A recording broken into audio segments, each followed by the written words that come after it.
4, 3, 2, 1. And it's live.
This is Leicester Till I Die TV.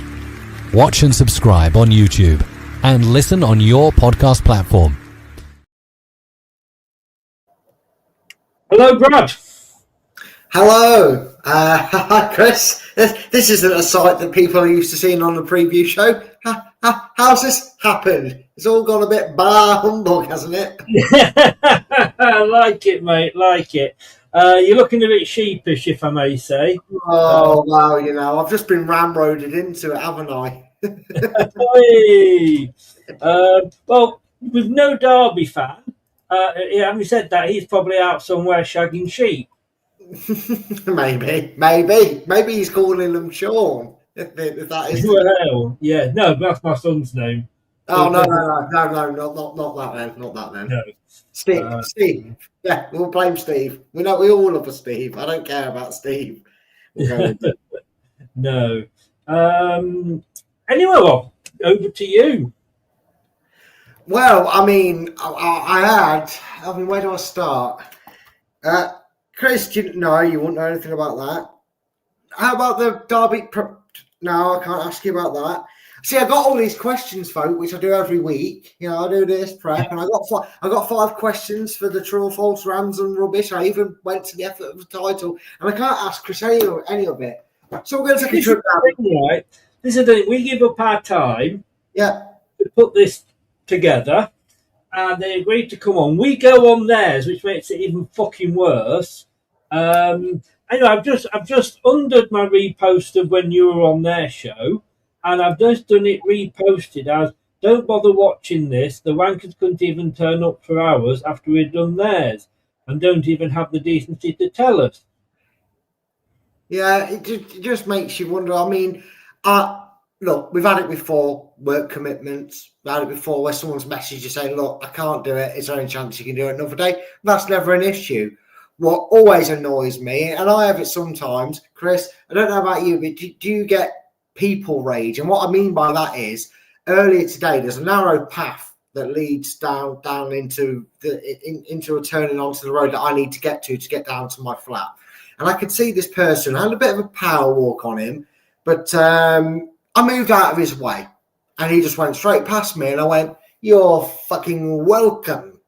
It just, ignorance does my head in. Just, there's no need for it, and I can understand having work commitments. I can understand something's come up. Absolutely fine. We're very, very understanding with that. When it's just when you're the anti-Robin Hood and you've taken our time and stolen it and not had the decency to repay the favour or at least contact Chris directly if there is an issue or a problem, it just takes the biscuit a little bit. So you're stuck with us. I mean, I was going to have a nice show despite the fact that they're local rivals, but I don't know, Chris, shall we talk 98? There was a game the last time, it was called Pride Park, and we was very prideful ourselves, were we not? Do you remember it, Chris? Then we just put my microphone in place because I wasn't ready for this. Wasn't that the one where Derby did a Leicester? Oh, it was very much so, Chris. In fact, it was even more impressive than that because Leicester were 4-0 up within 12 and a half minutes. They scored a goal and then kicked off and proceeded to concede again in 13 seconds after kicking off from 1-0 down. Derby County found themselves 2-0 down. And then 4 minutes later, Chris, found themselves, go on, say it, same score. 4-0? Oh, it was 4-0. And I still want to know, Chris, and I don't know if any stats, you love your stats, you know I'm not a fan of them, but I've always asked this question, is that the quickest time in Premier League history that a team has gone 4 goals in front? Because that's some feat. That's a goal every 3 minutes. I mean, that's got to be some going. And I just feel like it's never hyped up as a moment, Chris. I mean, surely that has to be one of the quickest times a team has raced into a 4-goal lead. I reckon it is, you know. I honestly think it could well be. I mean, Derby are known for Premier League records. I mean, ask all 11 of them. I mean, 11 points. I mean, yeah, ask them about a points total they can't manage to get over. I mean, I don't know about you, Chris, but I'm not saying 11 points in the Premier League season is embarrassing. But if I told you that you could probably find 11 people half cut on a Saturday night and go and ask them to play in the Premier League every Saturday, you know, they'd probably somehow muster 12 points because, let's face it, it's really not that difficult. Sheffield United conceded 4,692 million goals last season, season before, and still they got 14 points. So how bad are Derby County? Let's have it real, Chris. Well, they are. They are. Absolutely are. How bad will we feel if he's been run over tonight? Oh. You know? Hello. Right. He won't be run over because I don't have a car anymore. Let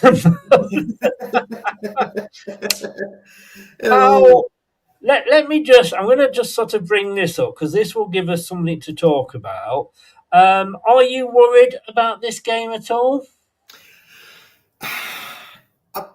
I am for certain reasons, but I'm not worried for maybe the reasons that most fans are, i.e. worried about losing local rivals, what would happen. I'm more worried that if we lose this game and it doesn't spell the end of Marty Cifuentes, then we know that no matter what the owner said in that thing was a load of horseshit because he hasn't got the balls or the finances to sack a manager, and we are lumbered with a man who the only good part from the preview with the Derby fan, I said, Chris, was that Marty Cifuentes maybe is the smartest man on the planet because he looked at Leicester, looked at the turmoil, looked at them not sacking him after 17 games with only one win in that. 17 games, and then proceeded to go, oh, they can't sack a manager. Well, if I just pay my way out, pay my way out of QPR, I'm going to get twice that in one season just by being their manager because they can't sack me. I'm just worried if we lose this game, Chris, we're not going to sack him. That's my biggest worry. I was speaking to, I did a show last week with Kate, and I said that Marty's probably got the safest job in the Premier League. And she was like, yeah, I agree. I said, no. We can't afford to sack him.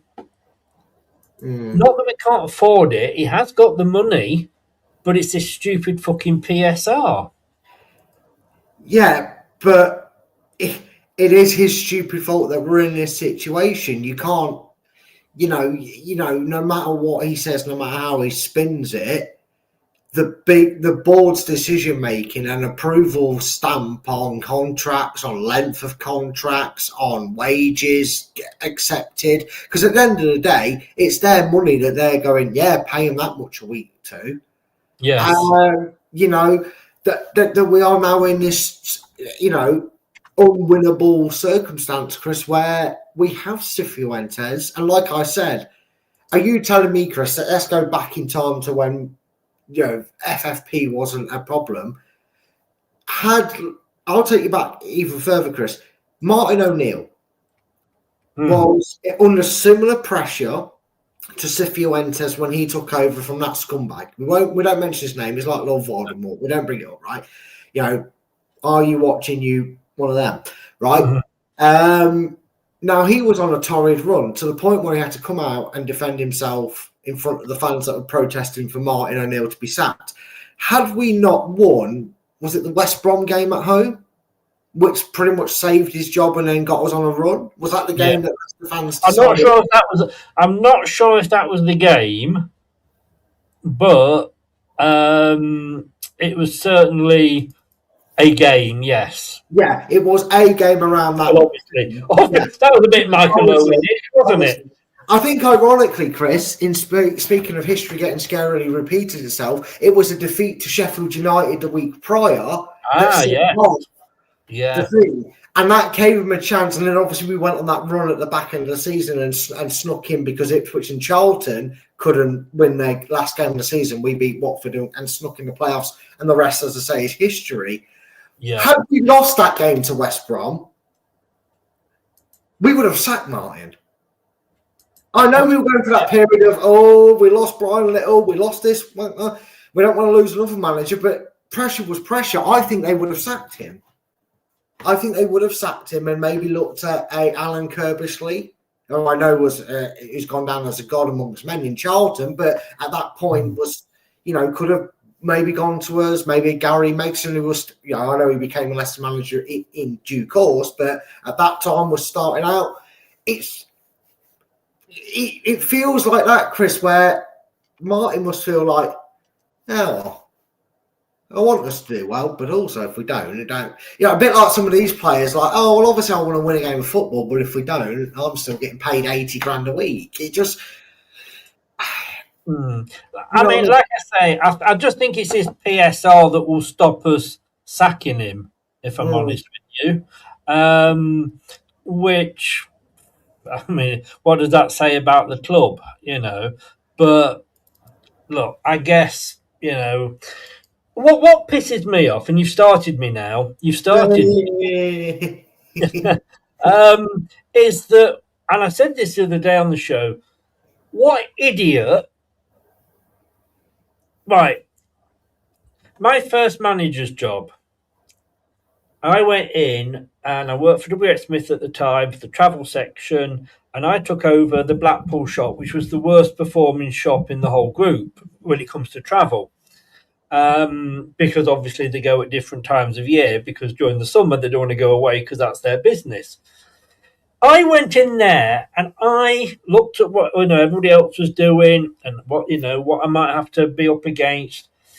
And then I also looked at what they had been doing for the last 3 or 4 years. And I'm thinking, well, if that's what they've been doing for the last 3 or 4 years and it hasn't worked, I should maybe do something different. Yeah. So here you have Marty, who we could refer to going forward as the wanker, but we could, you watch, we'll go and win tomorrow. But he comes in and goes, do you know what? Yeah, while I was on gardening leave, I watched all the Leicester games from last season. They played a lot of 4-2-3-1. I don't know if they did too badly on there. And Andy King sat there going, yeah, boss, we lost 17 out of 19. We didn't score for about 11 or 12 games in a row. We've got the record for it playing 4-2-3-1. Get your point, Andy. Guess what? We'll play 4-2-3-1. Yeah. How does that work? I honestly, Chris, that is up there with the toughest questions the world has ever faced, because I don't understand how you can come from it, Chris. And what's even more mystifying is you look at some of our performances, or, as I'm sick of saying and calling us, second half City performances sometimes. I would say our best 45 or maybe even our best 90 minutes overall, Chris, have actually been when we've changed to 3 at the back. Which, ironically, Chris, now, Some people say, "Oh, well, Sheffield United were 3-0 up. They took the foot off the gas." No, they didn't. They got nervous with an early goal because this is a team that's also, still licking their wounds, still trying to recover from the disastrous start to the season. They ran back to their ex, who took them back with loving arms, in Chris Wilder, who's still, he still took 3 or 4 games to reshape them back to playing good football, Chris. And they got nervous, and it was all Leicester, and we played a back 3. I mean, and it weren't any ordinary back 3, Chris. Come here. Oliver Skipp played centre back. I did pretty fucking decently, if we're honest. No, man of the match performance in some people's eyes, you could say. I got to say, look, for me, when he comes out after the game and said, you know what, that second half was how I wanted to play. We were up, we were at them. And I'm thinking, why the fucking hell aren't you playing that from the start? Well, again, you look at that and you look back at performances, you look back at periodic performances where we did go 3 at the back and we played that way. We've had moments where we've dominated games and sometimes they've papered over bad performances like the 2 goals we got back against Sheffield United, and sometimes they've paved the way for unfortunate results, i.e. the 1-1 draw against Middlesbrough when we did go defensive, but for the first half, for the first majority part of that game, we were quite content with 3 at the back and we were doing really well and we were hitting Middlesbrough hard and they weren't having many chances, Chris. It wasn't until that last 20 minutes that we knew it was going to be backs to the wall. But relatively, we were doing really well in that formation. It will be interesting, Chris, because your best friend and your hair's best friend, Wout Faes, has been declared fit after bleeding repulsively, so he couldn't play a second half. But more importantly, Chris, because I say that I say that tongue in cheek because I couldn't say the word I was going to say. So, Ben Nelson is also back and has been training for a week. So maybe that option of a back 3, it is an option again. And if it is, he's got to stick with it. Because if he does stick with it, if he does go straight back to the 3 at the back, Marty can then kind of, again, not put his hands up and go, there you go, told you, that's what I really wanted us to do. I just didn't really know that Oliver Skipp, the midfielder, was a good centre-back. Otherwise, I would have played it still with these injuries. Because obviously we've had a Cory and Ben Nelson out. So I guess to a degree, because Luke Thomas is fucking useless, he hasn't had the options to play 3 at the back because Ricardo can only play 4 minutes before his mum tells him he can't play for 2 weeks. I don't understand how that guy's our captain, let alone, on the pitch sometimes, let alone our captain, Chris. Who knows? Maybe this weekend we go back to 3 at the back. I can't, I can't have a go at him for the team that he picked because that was the team I picked. It was the team Kate picked. He'd put James back in that number 6. And funny, he put James back in that number 6 position and he scored a goal. It's almost like he's a natural born number 6, isn't it, Chris? Yeah, you wouldn't. Yeah, exactly. Yeah. Playing people in the right positions. Maybe if Rude did that last season, we wouldn't have been so shy. We'd have still gone down, but maybe we wouldn't have been so shy. James Justin playing as a right back when he's left back. Who leads hate apparently. And for me, I'm thinking like, well, all right. So you could only pick who was available. And Luca, had he started to pick youngsters earlier in the season, we might actually not have had the situation where he was like a rabbit in traffic lights and got sent off, which I still blame him for. Yeah, you could argue that, players should have come and taken his, what's the word I'm looking for? Should have put their arm around him and supported him. But you've got, as I have been saying many times until I'm blue in the face, he's been playing football for a long time. He's been playing football since he was whatever age, So the rules aren't different. He knows what's going on, and he knew his position there. And in fairness, he'd made a couple of good interceptions before then. Yeah, it was a bit baffling, and I get the instinct to defend a youngster. You almost want to look at them as a younger sibling to a degree, don't you? You don't want anybody to be horrible to them because you've gave it all that about promoting him, getting him in the team, blah blah blah, and then he goes and does that. And I'm with you though, Chris.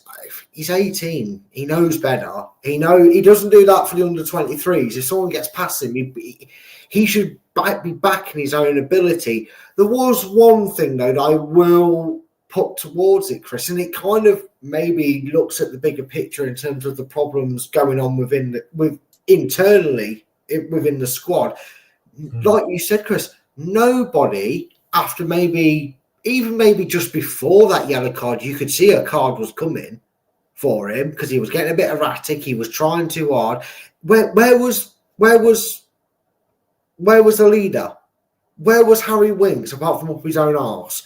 Where was somebody who's got that leadership mentality going up to him going, "You're doing all right, chill out, don't panic if they get past you, we're a team. If someone gets past you, you backtrack, we'll cover the ground."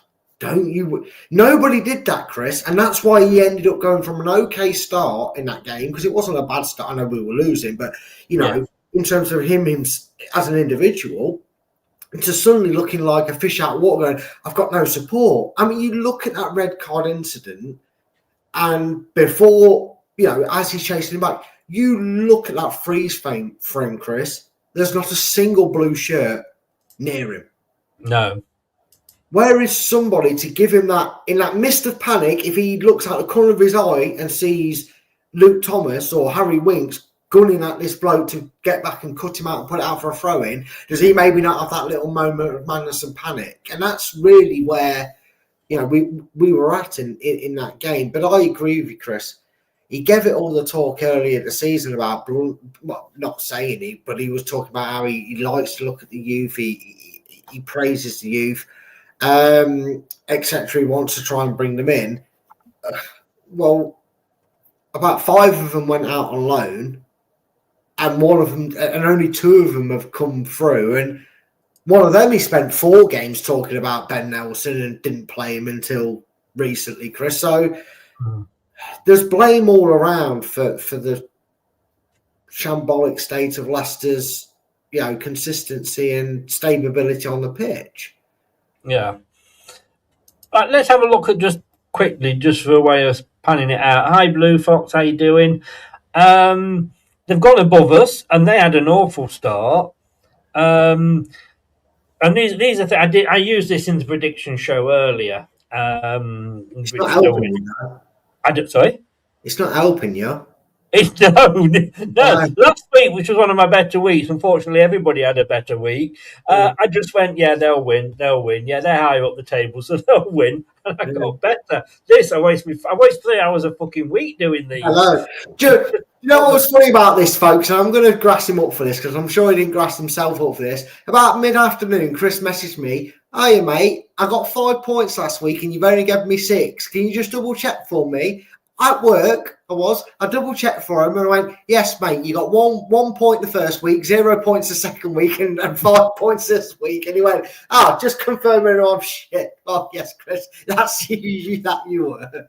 In fairness, I did actually say that in the prediction show. Oh, you know what, Chris? No, take me hat off to you. Well done, sir. Well done. To be fair, I am surprised I've gone this long without Jeff here. Brad, I should be on this point because I always seem to mess up Jeff's. I've probably cursed it so far. He's not had to message me saying I've muddled up his points. I'm still waiting. It's still time. He is in the Philippines, but yeah.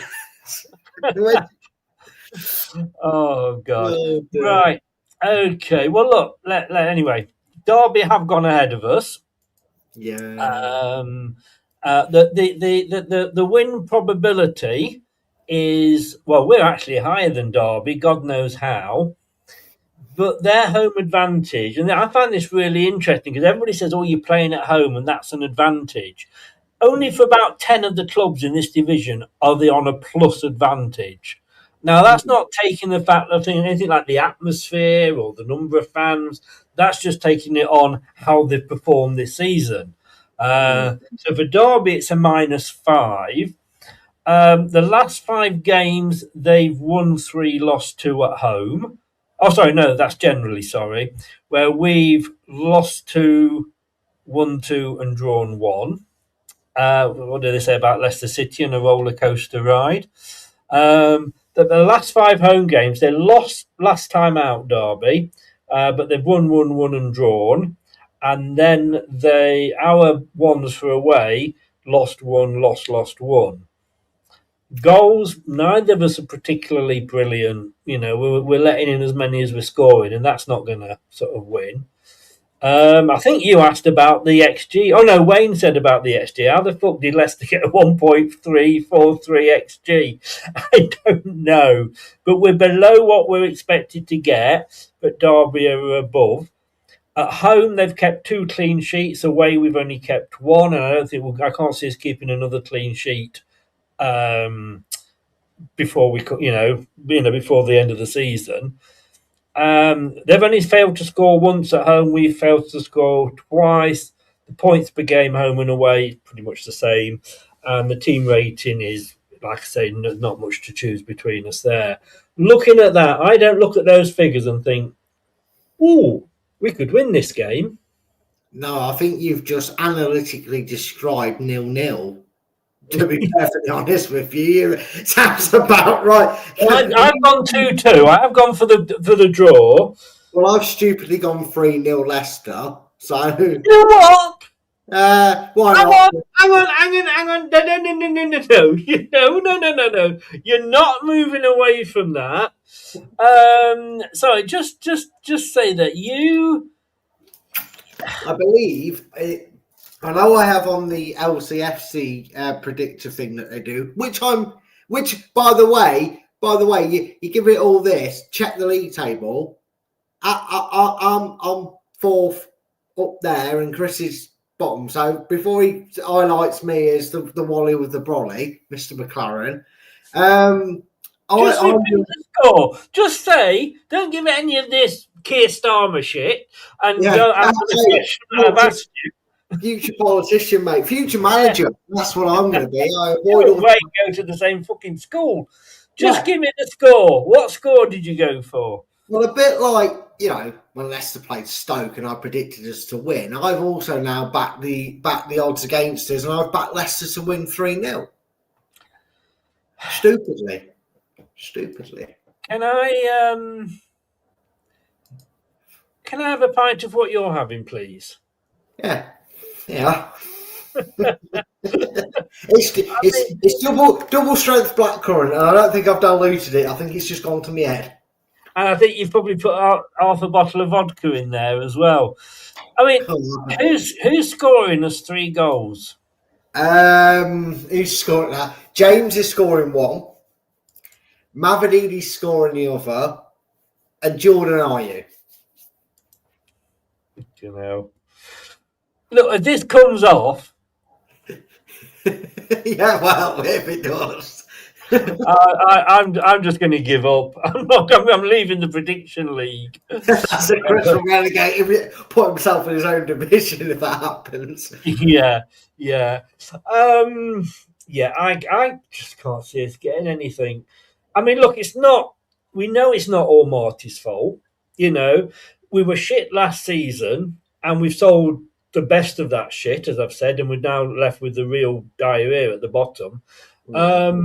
Players, and I just what gets me is if he was trying the kids and we were losing, yes, people would be a little bit fed up, but they would kind of understand it a little bit more.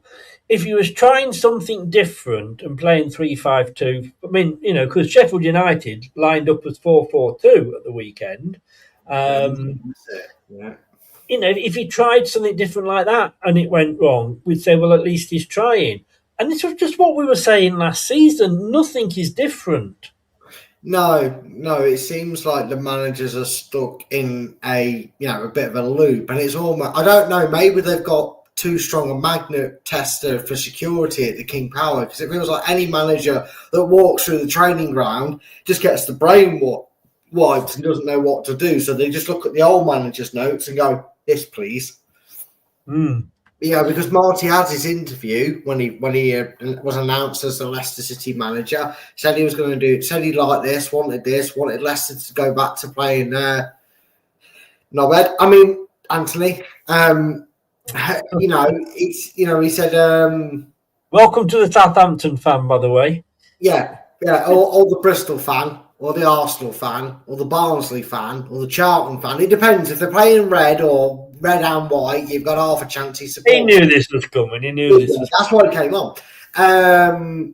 But yeah, he had this interview, gave all the right answers, really got us hyped for him, Chris, didn't he? He was putting his own money. We was looking forward to management with passion, blah, blah, blah. And like I said, whether they've got really strong magnetic metal detectors through the training ground, it just feels like his mind got wiped and someone handed him Rude's notes, because what has changed realistically, every so often, it's like he has a bit of a system update, and he goes, three at the back. Let's play. That's what I want. And then it just Robocop returns.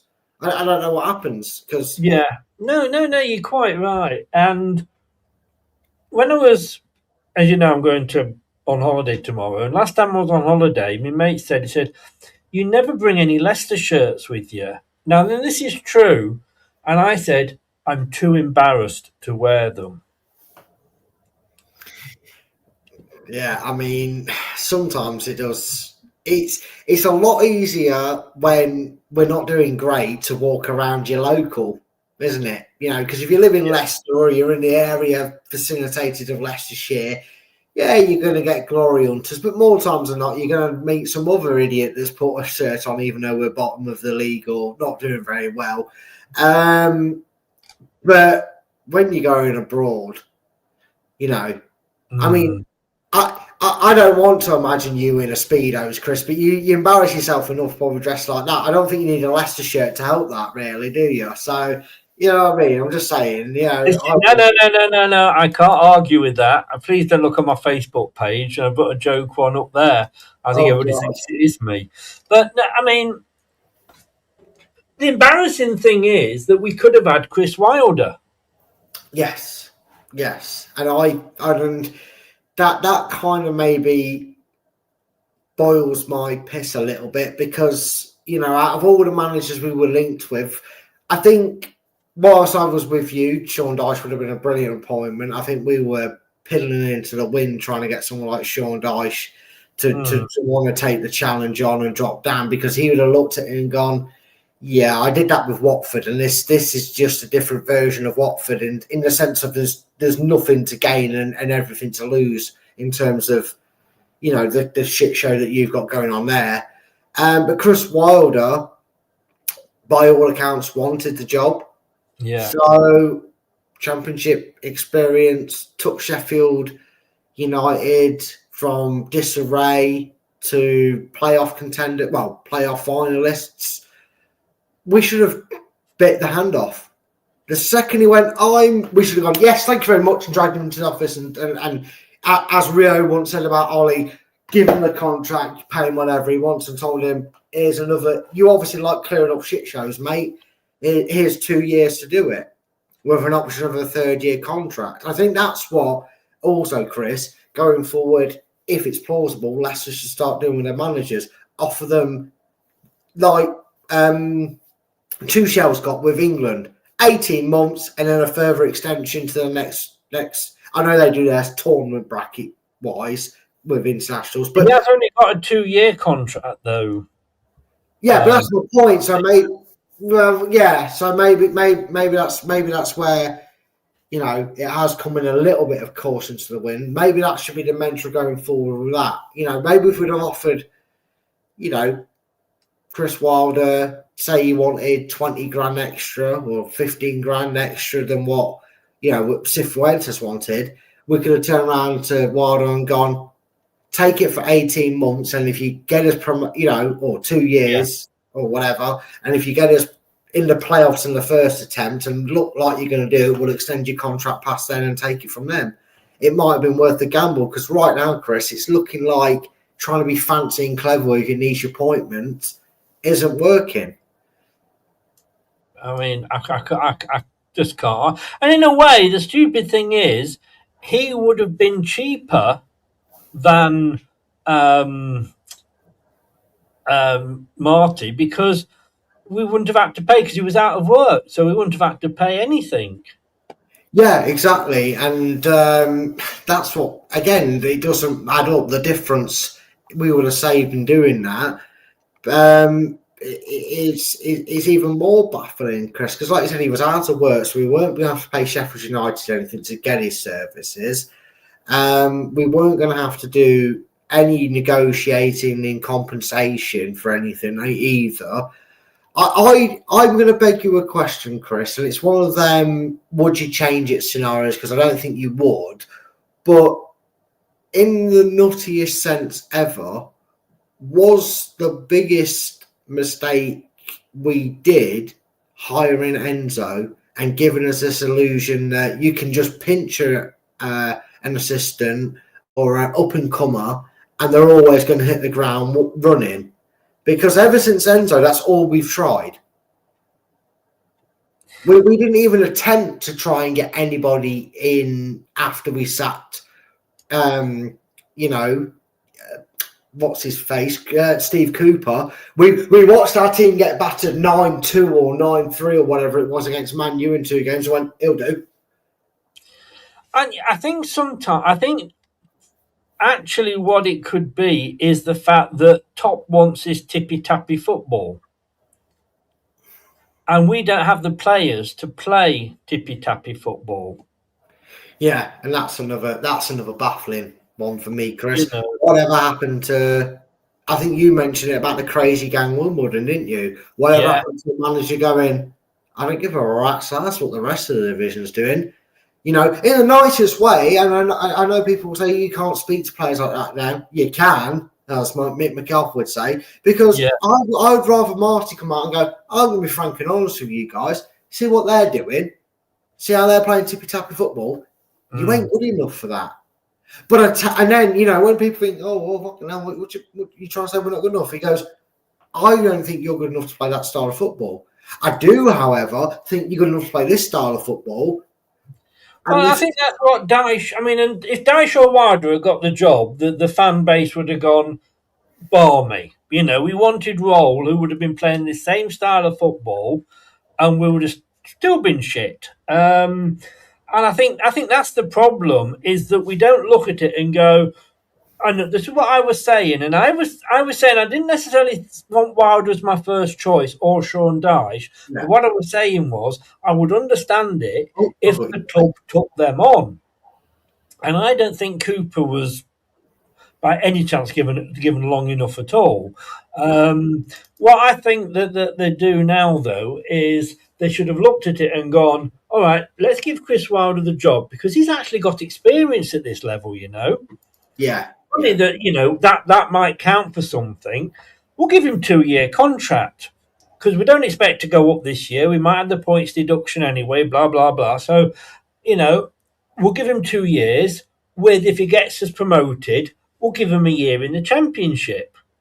In the Premier League. We know he's not had a lot of success in the Premier League, but it might just take us up, and maybe just keep us up there for a while. But no, we haven't got the fucking brains to do this, have we? No, we haven't. And again, Chris, I take you back to the contract situation. You hear a lot about players having relegation release clauses, non-promotion release clauses. Can you not, let's say, right, let's get it down to simple, basic, anybody can understand it maths. Let's say Leicester had Chris Wilder in one hand and Marty Cifuentes in the other. And Marty Cifuentes went, boss, I'll do it for 50 grand for the year. Right? I'm just talking basic 50 grand a year. I'll do your job for that job for 2 years, 50 grand a year. And Chris Wilder went, I'll do it for 100 grand. Because I've got the experience. I've got way more experience than him. I've got good CV of promotions, and I've been fairly decent at getting clubs promoted to the Premier League. And Leicester have gone, love it, Chris.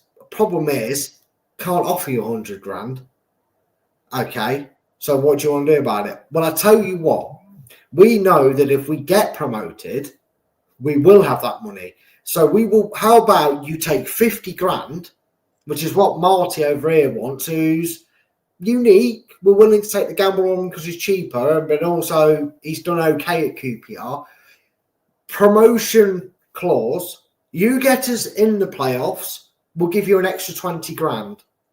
Yeah, okay. But if he gets promoted either via the playoffs or automatic, yeah, then we'll give you the 100 grand. We'll give you the extra 50 grand as a bonus. Because then your manager's motivated to come in and do the job and get them working and maybe just go, oh, I'm not going to rinse and repeat what I've done. He earns his money. We always said the players have to earn a wage. Well, right now, Leicester should have negotiated a deal that makes the manager earn his credentials and a wage. Because what like we said, Chris, earlier in the show, what's Marty doing that's making him earn whatever he's getting paid a week, a month, or whatever it is by Leicester? Because right now I'm sat here going, like you, Chris, should we have just kept Rude? It's saved everybody money. If we'd have known Cifuentes was going to play, same formation, same style of play, then we might as well kept the same manager there. And you know what? Keeping him in there might have made more players want to leave. He might have, and then we could have gone, got him, sacked him after that when Harry Winks had fucked off and all, and some other players have fucked off. You know what I mean, Chris? Totally. You've got to motivate everybody in that club to do well. I actually recently wrote a piece, and I was saying, how the hell did Top? I know how he ended up running the company, but everything's just so bad. I don't know how he can. And right, here's the thing, right? Let me tell you this. I spoke to the Sheffield United fan last week because you were off on holiday. Tell us how you real feel bad. Steve's in. Hi, Steve. Oh, you're right, buddy. I've got to say, Steve, well done to you because your Derby guest showed up. Ours wanker that he is, let us do hairs, and then hasn't shown up for hours. So, welcome along, Steve. Look, I'm just going to say this, that when Sheffield United sacked Chris Wilder, I thought it was a bit of a strange move. And I was speaking to the Sheffield United fan, and he said, look, we'd got new owners and they wanted to try a different way because Chris Wilder is perceived as this sort of old school sort of manager and what have you. Funny thing was, after 6 games, not 6 games, however many games it was, they sacked him because they had, they'd lost every single game and were bottom. It might have been 6 games actually. The owners came out within a week, 10 days, and went, "Sorry, we got it wrong. Yeah, trust us to get it right. None of this. Give us 3 fucking years to admit we've made mistakes." Yeah. And that's what pisses me off with Top. It's, love me, look, we give you free, cakes on birthdays and free bottles of water and free beers, and they love us, and we'll give you a bacon sandwich if you turn up early for an away coach for the game, an away game. Just run the fucking club. Like, you know what you're doing. That's what annoys me. Yeah, and like I said, Chris, this interview, it feels well, I'm going to call it what it is, and you guys in the comments can say you're right, Brad, or I think you're wrong, Brad, and you could agree or disagree with me freely, Chris, because you will, and it's right. But I'm thinking about it more now since it's been done. I'm thinking, hey, you tried to pull the wool over our eyes here. This statement, Chris, this should have been made before the start of the season. This video should have been made. This interview, if you want to call it that, I guess, should have happened before the start of the season. This interview, Chris, should have been, dare I say, before the pre-season of the first relegation to the Premier League. And well, I'm going to disagree with you, Brad, because should this interview not have been given after we got relegated last time? Well, Chris, maybe, because I'm saying the interview should have actually happened when Brendan was on holiday, coming back from his holiday and told, right, what's the situation? And he's gone, look, I'm going to address it. Here's what I'm going to address. We thought we'd have this. We don't have it. You need to go, instead of the match day programme on the Man U game where we knew nothing could happen and nothing could change. Do you remember that, Chris? You ranted about that. Pretty much all that. No. Oh, I'm trying to forget it, but But that's my point, Chris. This isn't just like last season, start of this season, midway through last season. This goes back 2023, Chris. This goes back to get ahead of the problem. Because you talk about, if Martin had led the youngsters, would we be so frustrated as we are now if we'd have started to maybe see improvements in his last few games and it started to click? Would we be so peeved off with the situation when the murmurs started, and okay, you maybe want to see if you can avoid trouble first before you get out in front of it.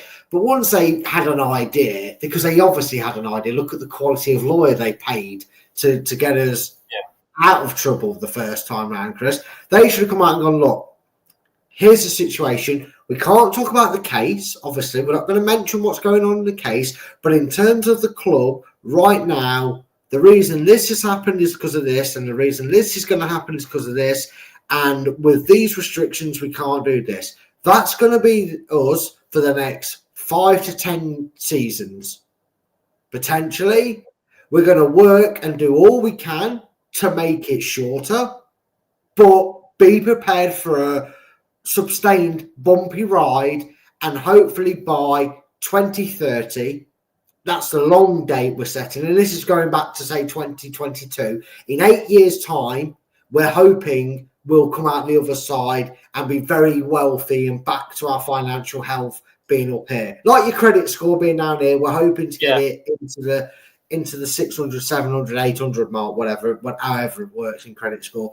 Do you think fans would still be the way we're feeling right now? Or do you reckon they'd be going, oh, come on, this is the last big block?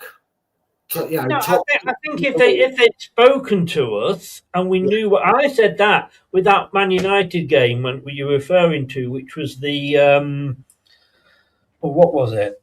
It was the last. It was on the game of the. It was transfer deadline day. Transfer deadline day. Thank you very much. If they'd come out then and said, "Look, guys, we're being warned off about PSR. Yeah. So we're going to have to watch it. So bear with us if you can, and understand." And we'd have all gone, "Yeah, okay, mate, we understand." And I think if we'd just been kept in the loop, and obviously there's certain things they can't tell us, we know that. Yeah. But I just think at the moment, this club is a joke. Like I say, if I'm going away and I'm not going to take a Leicester shirt because I don't want to be seen as a Leicester fan. That's how embarrassing it is. These players are running down the contracts. They don't, although the BBC wouldn't let me say that in my post this week because there's no proof that they're running down the contracts. And I felt like running back saying, "Have you seen one of our games recently?" That's all the proof you need. I just think he is the wrong manager. Now the argument could be, why do we keep changing managers? Change a fucking manager that's not going to play the same formation where we lost 17 games out of 19. Yeah, you should make that your first interview question. Right, sit down. Before you ask any questions to me, first question, what's your formation? Yeah. What's your style of play? Next. Yeah, that's a simple. I know, obviously, it won't go like that. You're not going to speak to somebody in that manner or that thing. And I am trying to see if I can get my camera working. I don't see what's going on. but there's two Chris's on the screen. I've noticed that. But yeah, on my thing, it's not me anymore because I've not for some reason it's. Oh, I see what you mean. Yes, yeah. So I mean, as Steve says there, the interview means nothing until you get actual results. It's just a curtain over it. It's like the Wizard of Oz, Chris. Don't pay no attention to the man behind the curtain. I am the great and powerful Oz. It's all a show. It's all an act. Yeah, I think as well, if he wasn't being interviewed by the guy that works for the club, those questions were not I mean, he asked some decent ones. In fairness, but he wasn't given a hard time, was he? No, it wasn't, and they seemed predetermined and premeditated questions. This wasn't a on the spot thing. Now, Chris, I know. Let me see if this will work. There we go. I know it's probably something that's been a passing comment on this channel, but I've mentioned that, I have an affiliation towards Plymouth Argyle and a YouTuber, Pieface at Swan. He does it. They had an open board meeting. They are furious. I think they're bottom of League One. Yeah. They've got Tom Cleverley in charge, who they can't stand. He's worse than Ruud van Nistelrooy, shockingly. Honestly, he's playing a left back up front, apparently. Anyway, long story short, because I can tell them short stories, as I promise, their chairman has interactions with the fan base. Like shareholder fans. Not, they can go to meetings, they can have that. Now, I'm not sure if Leicester have anything to that degree, but he took the hot seat. Now, that team's bottom of League One, getting battered. I think they just did something like 7 away games in a row, which is ludicrous, first of all. But they had to play 7 away games, lost 6 of them and won 1, right? Which is disaster. It's borderline 15-1, which used to be a quiz show, not a fucking results table for your Premier League fixtures, 15-1. But my point is, Chris, he at least took the brunt of it. Now, whether he was manufactured and no, let's not talk about that, sometimes, even they were saying, to be fair to him, he did try and answer all the questions that were proposed towards him, even if they were initially flagged down. Someone would ask the question again, and he'd go, give his answer. So at least that one just felt like lights, camera, action, read the script. Burnley did one recently, although the argument could be that they're easy to do when you're doing well, and they're doing reasonably well at the moment. Yeah, it's easy to do that when you're doing well, because everything's the sun shining out your arse, isn't it? When things are going well, it's great and everybody loves you. When things are going bad, the last thing you want is it looked like a wrestling promo interview. It really did. It felt so staged. Yeah. And, at first it had me fooled. I'm not going to lie to you, it had me fooled. I was like, he's come out, he said it, la. But it's a bit like owning up to your mistakes and then doing it again. You know what I mean? Like, oh, well, I made that mistake and I did it 16 times, but I've learned now. And it's like, no, you didn't. No, you didn't. Your lawyers passed out note to try and get you off for the 17th time in court for the same assault charge. Nothing's sunk in. You're just reading what the lawyer says for you to say in front of the cameras. It was horrendous. And like you said, Chris, it's come at a time where it absolutely means nothing now, if you really think about it. Go on then. Look, I'm presuming we're going to do a 4-2-3-1. So we'll quickly run through this. Tell me your 4-2-3-1. Aluko, because he only got a 1-match ban, didn't he? Because it was a second year. Aluko left back. Ben Nelson. Yeah. Assuming Akoli is not fit. Akoli won't be back. He's not going to be back till he's the end of the year. He's not going to be back. He's out for all. Then Wildface. No. Vestergaard, surely. No, we can't have 2 slow. Oh, you know what? Yeah. Okay. Ben Nelson, Vestergaard. Yeah. Ben Nelson, Vestergaard. He's got to. I still don't know what's going on that perceives that we can put him on the bench to come on when he can't play more than 40 minutes in 2 games. But it has to be Ricardo, because I'm sorry, I love Chowdhury, but he cannot convert to a right back. Centre midfielder. Although Sheffield United, he played there for the whole season. The whole time he was there, I should say. Well, maybe we're not playing to his style of football, Chris, and it's not working for him. I don't know, but for some reason, it's not working for me. It has to be Ricardo. It has to be Ricardo on the right. In the midfield, you'll be happy, Chris. Boubacar Samara is a doubt. So the best midfielder, barring James, is not going to be able to play. Midfield 3. James, nailed on. No, midfield. No, 2 defensive midfielders you want now. Oh, yeah, it is.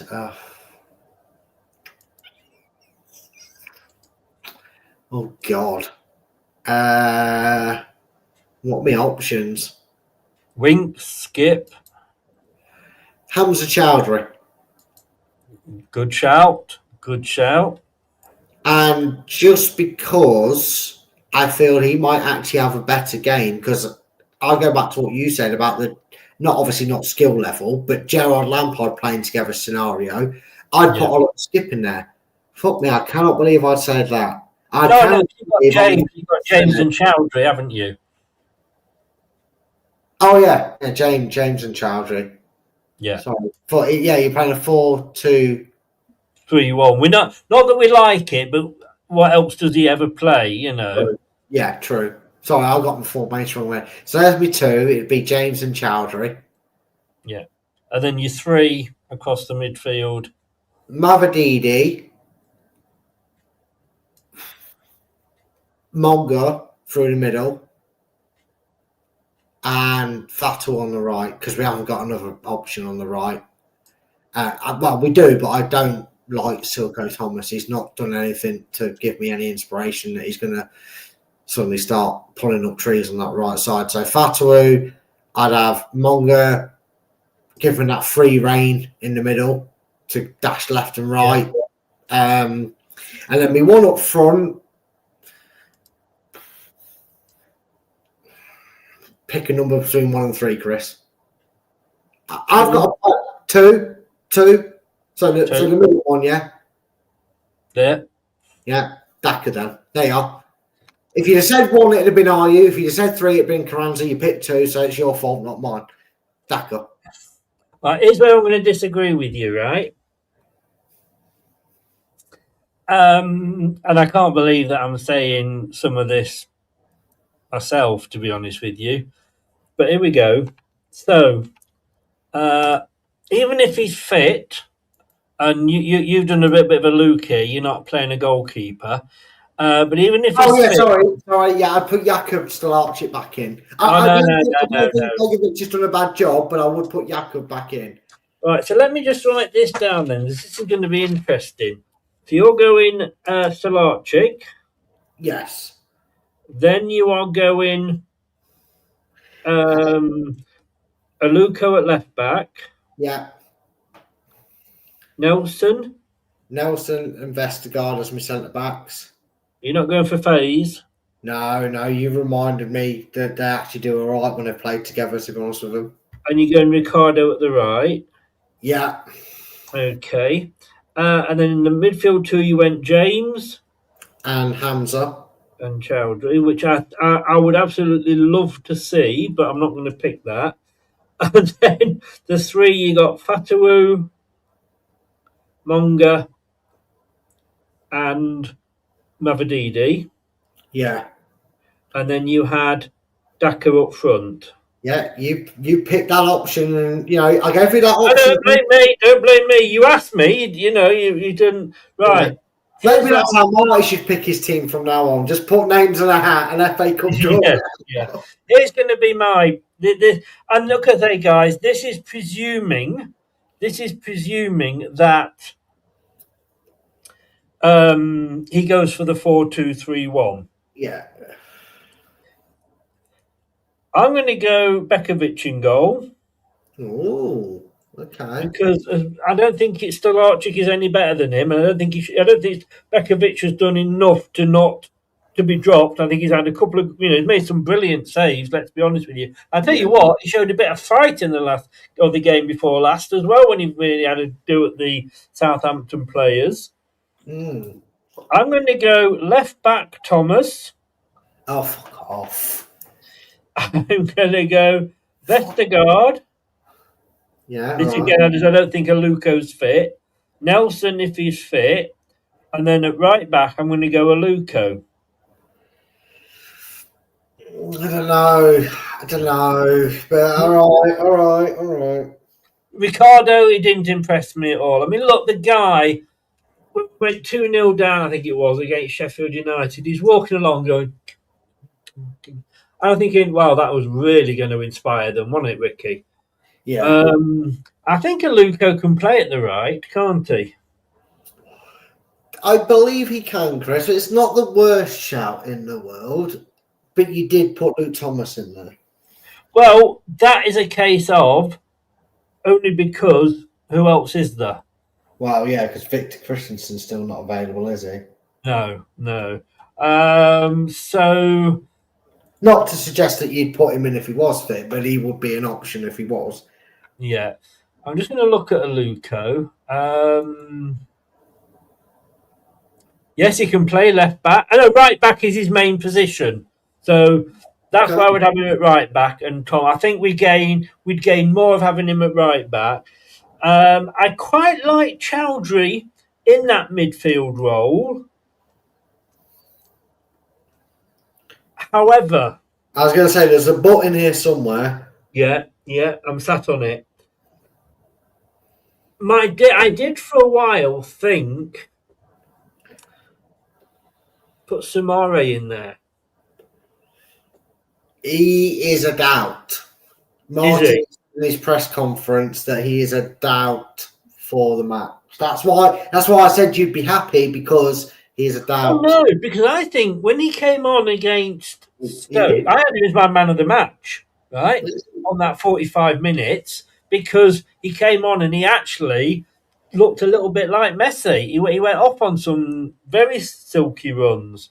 And I'm just thinking, maybe the problem is Lampard, Gerrard, Soumare, Winks.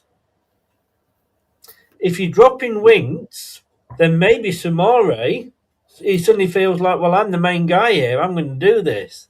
I don't know. But if it's a doubt anyway, I'm going to go Chowdhury with you. Yeah, no worries. Fatawu, yes. Mavididi, yes. And I'm actually going to agree with you with Monga. Put him on rather than bring him on for 20 minutes, bring him on for, we've only hardly fucking seen him. I know he's at school and what have you, but they break up surely soon, so he doesn't need homework or anything. Yeah. He will just cause damage. He, in that position, I just think it's an obvious position for him, really. It does seem that way. I think sometimes you need to give these youngsters with this capability and that he's got license to drill, license to just run at me. He scares them on the left, Chris. They didn't know what to do with him when they had him and Mavididi going. Yeah. If you give him that license to roam, he can support Mavididi on the left. He can drop and support, Fatawu on the right. And what's worse than seeing a young 16-year-old get the ball that you can run rings around you at any given day? Yeah. I tell you what's worse than that, Chris. You're freeing up Fatawu to run into the box and get a ball passed to him, and then maybe you don't smash it in Rosehead like he did against Sheffield United. But you know what I mean, Chris? You've suddenly gone, Jesus Christ! You have a defender in that split second, Chris. Go, who do I go to? Do I close out Fatawu? I'm not. I've just seen your message, by the way, so I'm going to. We'll wind this up now. But yeah, give him that freedom just to cause chaos. I can't go Daka up front. I've wanted to when he got that goal, but he's just gone back to his normal self. I don't like Carranza. I think we've made the wrong choice there.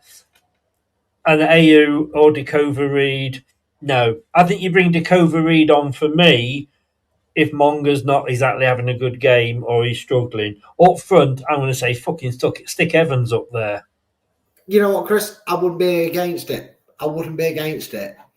Because what you get from that, Chris, and people might say, oh, well, that's a lot of pressure on his shoulders. No, what you'd suddenly have, Chris, with our team is you'd have a youngster in Fatua. I know you didn't go for our youth system, but paint the picture with me here, right? You'd have, oh, I know Aluko. Aluko knows my runs. Aluko can play a ball over the top. Oh, Onga's in the middle. He's my teammate. I've played football with him at the under-23s. He knows my runs. He can pass the ball for it. I know his runs. I can lay the ball into space for him, knowing he can run onto it and hit it first top. Or whatever. You know what I mean, Chris? Oh, hold on a minute. Ben Nelson's at the back. Guess what, Chris? He knows his runs. He knows how these guys like to play. Oh, I'll get it, Ben. I've got it, Ben. Yeah, into my feet, mate. Yeah, cheers. Yeah, because that's where you are when we play on a Tuesday night in the under-23. You've suddenly got 4 or 5 players, Chris, that have probably played more football together in a Leicester shirt than half this team. Yeah. You know, I mean, that's not bad. That is, if you include Thomas, you've got Thomas, Aluko, Monga and Evans. So you've got 4 that have come through our youth system. You've also got Fatou and Mavididi who aren't old. Thomas, no, I've already said him. Remember that Chowdhury, who actually is getting on a little bit now.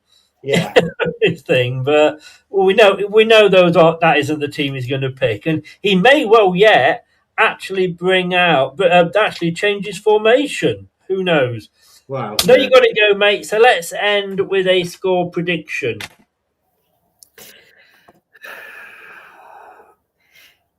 What have you put in the prediction league? I put in the predictions league. I believe I've gone 3-0 Leicester. But I am going to say this now.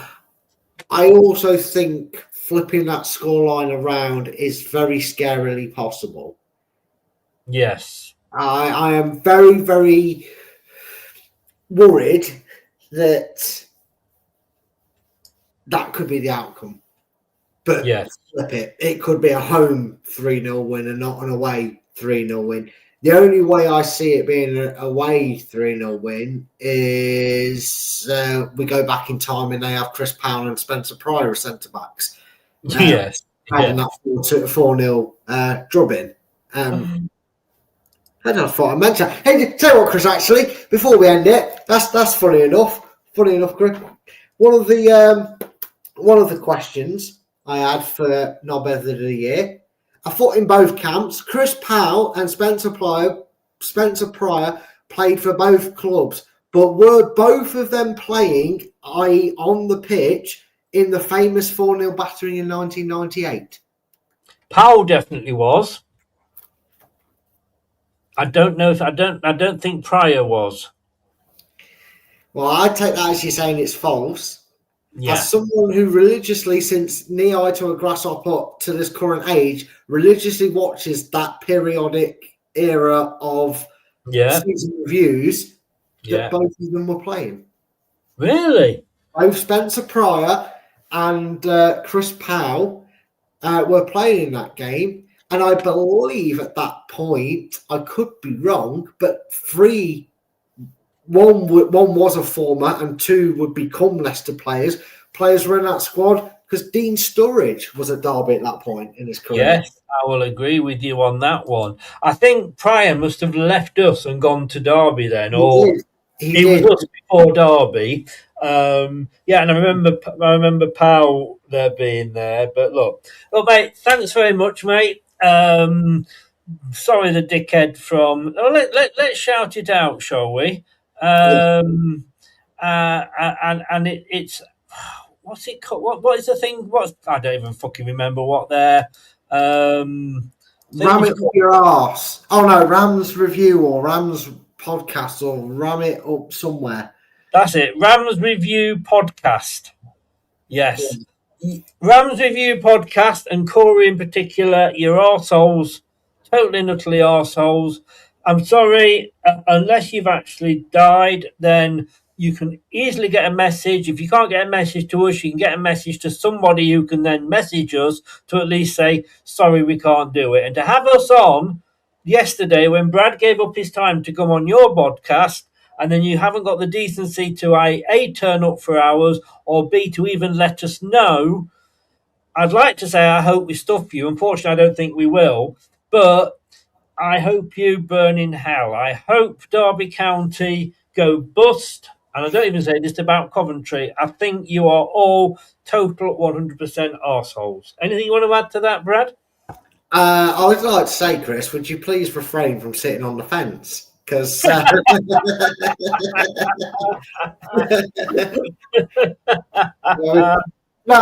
I think you've said enough for all of us, Chris. At the end of the day, common courtesy, man cost nothing at the end of the day, unless it is a fact, unless something has genuinely happened, which I find it hard to believe, because I think even then we've had people manage to message us, Chris. If bad things happen to people that do things wrong, I hope it happens to them. Indeed. All right, mate. Thanks so much. I will see you. Oh, don't forget to post the predictions whilst I'm away. There we go, Chris. I've got your message saved ready. I've got it. Brown envelopes in the post, so I'll edit yours as soon as full time happens, mate. Don't worry. Yeah. And Canada, Canadian Blue Fox, thank you very much. He says, thanks both. Sorry the Derby fan was a no-show. Really bad form. No, it's worse than that. All the best, mate. I will see you. Don't make yourself free on Tuesday the 16th. Oh, go on then. Just for you, I will. Yes, it's the staff Christmas party or the staff Christmas show. The Twats Christmas show then. Yeah. I didn't know we was doing a live production of the Muppets Christmas Carol. That's given me an idea. And I'll tell you what as well. I'll tell thee. I've forgotten what I was going to tell thee. Oh yes, keep out of the broom cupboard and the stationery cupboard. Right. I'll tell Jess. Okay. All right, take care, buddy. Thanks very much. Joking, Jess, by the way. And I'll see you on the 16th. Have a good one. See you later. Take care. Bye-bye. Bye. Thanks for watching. These videos are tremendous. You better like them too, or I'll be back. This podcast is proud to be part of the TalkSport Fan Network. TalkSport. Powered by fans. That will conclude this evening's entertainment.